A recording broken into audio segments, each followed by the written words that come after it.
Olá, boa noite. Veja o resumo de notícias do que aconteceu no Maranhão agora, no Dia News.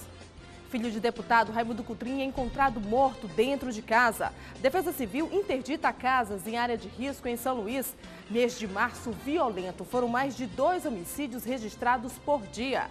O Dia News está no ar no dia em que máquinas caça-níqueis foram apreendidas na capital.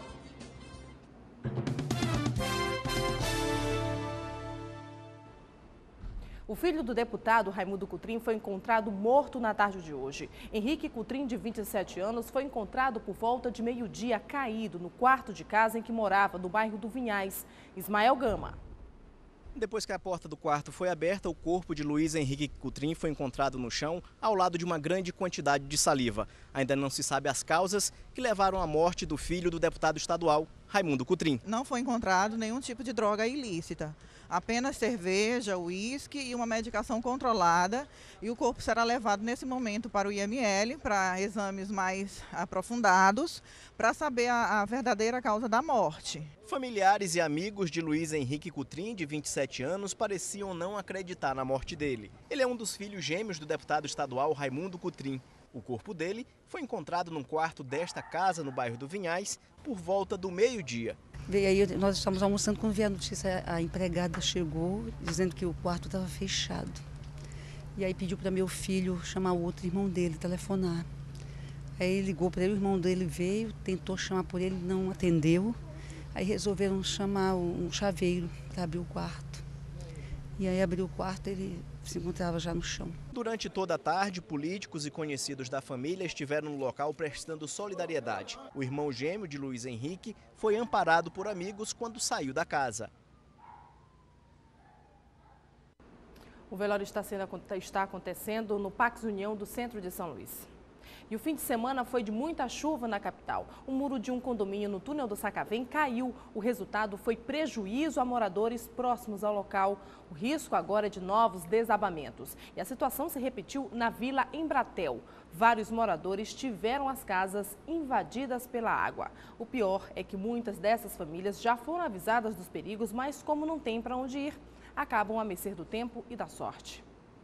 Em nota, a construtora Escudo informou que a queda de parte do muro do condomínio aconteceu por conta da construção de moradias de forma irregular, próximas ao prédio. Ainda segundo a construtora, a administração do condomínio e a Caixa Econômica Federal chegaram a ser notificados para que providências fossem tomadas. E o mês de março foi violento na capital, foram registrados quase dois assassinatos por dia. Ao todo, foram 67 homicídios em São Luís. Adria Rodrigues.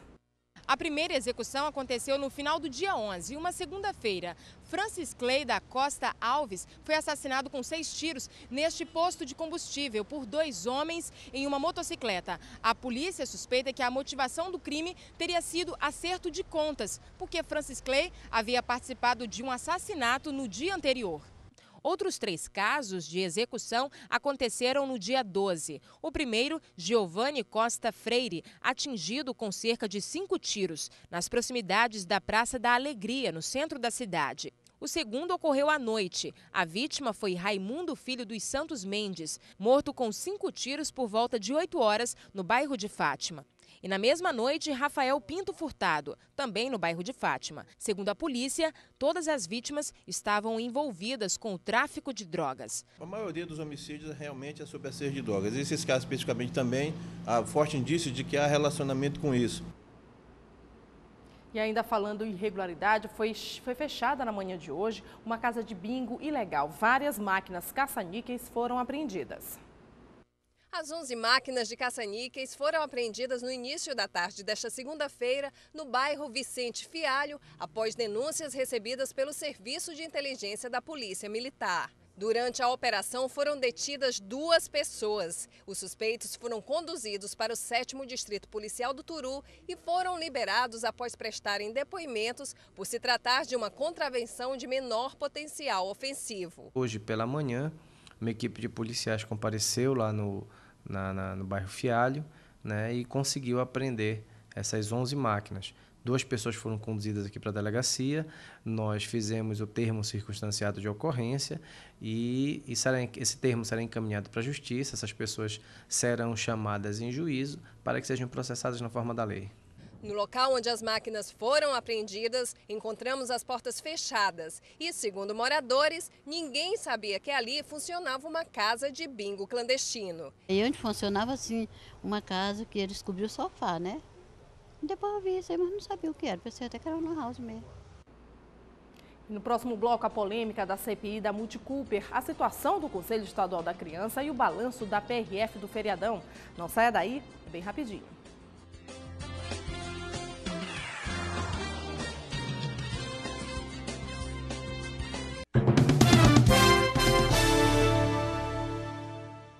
Viu só, já estamos de volta. 73 bairros de São Luís foram prejudicados com o rompimento da adutora do sistema Italuís. Engenheiros e técnicos terminaram os reparos na rede na tarde de hoje. O abastecimento vai ser retomado aos poucos, mas tem gente que só vai ter água nas torneiras novamente somente dentro de 48 horas. O rompimento também contribui para o congestionamento já comum na volta dos feriados longos na BR-185. Para se ter uma ideia da lentidão do trânsito, quem saiu de Arari por volta das 3 da tarde de ontem chegou a São Luís somente às 10 da noite. E vamos às notícias da Câmara de São Luís. A sessão de hoje foi marcada por uma discussão sobre a instalação da CPI da Multicooper. Joelson Braga. Na sessão de hoje, o presidente em exercício, Astro de Ogum, fez um questionamento ao vereador Chaguinhas. Ele respondeu dizendo que a CPI das terceirizadas tinha sido leiloada. Pronto, foi um estopim para uma discussão geral. Logo no pequeno expediente, o vereador Chaguinhas discursou e disse que de maneira melancólica retirava o pedido de instalação da CPI. Mas após o discurso, quando a vereadora Rose Salles questionou a mesa diretora se o requerimento estava aberto para assinatura, Chaguinhas disse que achava estranho que depois de tanto tempo, só agora surgiu o questionamento. O vereador chegou a falar em leilão. Depois, explicou o que queria dizer com o termo. Se deixou 14 dias aí, então só agora as pessoas vêm dizer que não assinou por isso, por aquilo, porque a CPI é do tamanho de um botão. E aí, como ela é do tamanho de um botão e as pessoas não veem o óbvio, imagine se nós colocássemos uma CPI do tamanho de um macacão. Eu acho, na verdade, lamentável o posicionamento e a declaração do vereador. Eu creio que, na verdade, o vereador deveria ter voltado um pouquinho no tempo e se posicionado assim em favor do trabalhador, como agora ele está dizendo, sempre. Polêmicas. E em São José de Ribamar, muitas dúvidas e reclamações sobre o programa Minha Casa Minha Vida. O problema é que vem sendo cobrado imposto de transferência de bens e algumas casas chegaram a ser até invadidas. Elinova Cardoso. As unidades possuem área privativa de aproximadamente 40 metros quadrados. Cada unidade tem o orçamento estimado em R$ 37 mil, com prestações mínimas de R$ 50 mensais durante 10 anos. Na área externa da Associação da Caixa, muita reclamação. A posse das casas populares do programa Minha Casa Minha Vida do município de São José de Ribamar ainda gera dúvidas em quem se inscreveu e foi contemplado no programa do governo federal. A dúvida é porque eles ligaram para mim falando que era para mim vir assinar o contrato. Quando eu chego aqui, aí diz que não pode assinar o contrato porque minha casa está invadida, né? E outra dúvida que incomoda é a exigência do pagamento do Imposto de Transmissão de Bens Imóveis, ITBI, para a assinatura do contrato. O prefeito de Ribamar disse que liberou, outro disse que não liberou. Está em dúvida isso aí, porque 1.250, minha irmã, é muito dinheiro, né? Já que a casa é minha vida, não estou vendo nada disso. Complicado. E a situação do Conselho Estadual da Criança também é complicada. A falta de manutenção do prédio histórico é visível nas paredes e no teto. Elinova Cardoso. A reestruturação do prédio está em discussão desde o ano passado. Um remanejamento para um imóvel alugado estava previsto para março deste ano, mas até agora não aconteceu. Parte do prédio histórico está tomada pelos cupins. Paredes rachadas colocam em risco a vida de quem trabalha aqui. Além disso, faltam equipamentos e recursos humanos. Estes são os principais problemas enfrentados pelos profissionais do Conselho Estadual da Criança e do Adolescente em São Luís. Desde fevereiro a gente está aguardando aí a reforma para poder mudar e até agora isso não aconteceu, né? Com a função de deliberar políticas públicas voltadas para crianças e adolescentes do Estado, o Conselho do Maranhão tem sofrido com o descaso. E a Polícia Rodoviária Federal divulgou um balanço sobre o feriado da Semana Santa do Maranhão. Houve uma redução de 50% no número de mortes nas estradas. A Operação Semana Santa, realizada pela Polícia Rodoviária Federal nos últimos 4 dias, registrou 40 acidentes nas rodovias federais que cortam o estado. 27 pessoas ficaram feridas e 2 morreram.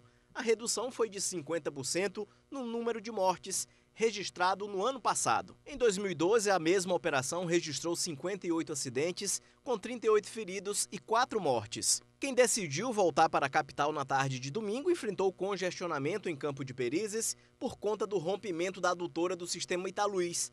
O trânsito ficou lento até o fim da noite de domingo. Esta edição termina agora. Outras notícias amanhã ao meio-dia no Guará News. O Dia News volta amanhã às 11h30 da noite. Um ótimo início de semana para você e até amanhã.